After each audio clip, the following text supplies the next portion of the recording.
The Honourable Jackie Munro.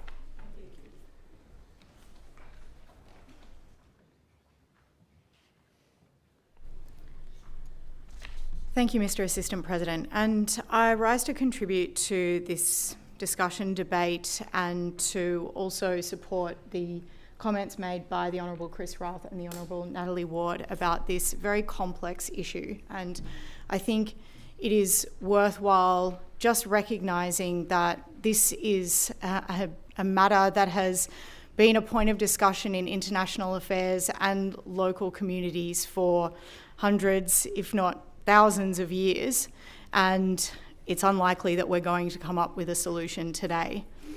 When I've been to Israel a number of times and into the West Bank as well.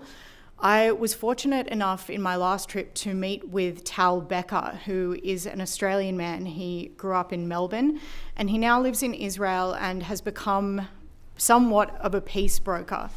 And his approach to this issue is to use each day to lessen the conflict. And I think it's a very mature and realistic way to approach this incredibly complex and emotional matter.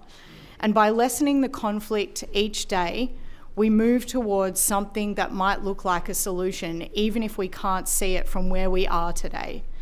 And I, like the Honourable Natalie Ward, have travelled to places like Sderot and to the border of Lebanon and Syria, and they are clearly challenging places to live, just like the Gaza Strip and the West Bank.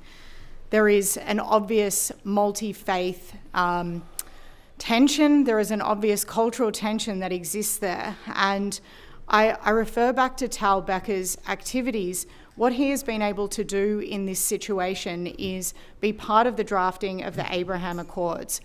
And the reason that they have been successful and they have been able to progress is because of their ability to find the similarities amongst communities that feel they have so many differences.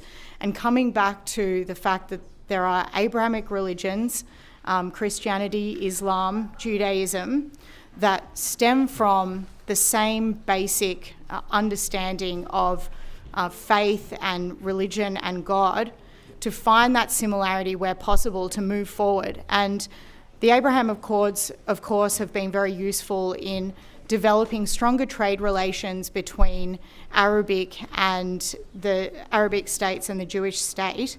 It has allowed for greater trade, for greater relationships, reliance and responsibility amongst nations that have had very serious conflict in the recent past. So I note Bren Carlil's piece in the Canberra Times this week. Labor push to recognise Palestine could be harming Palestinian cause. Has expired.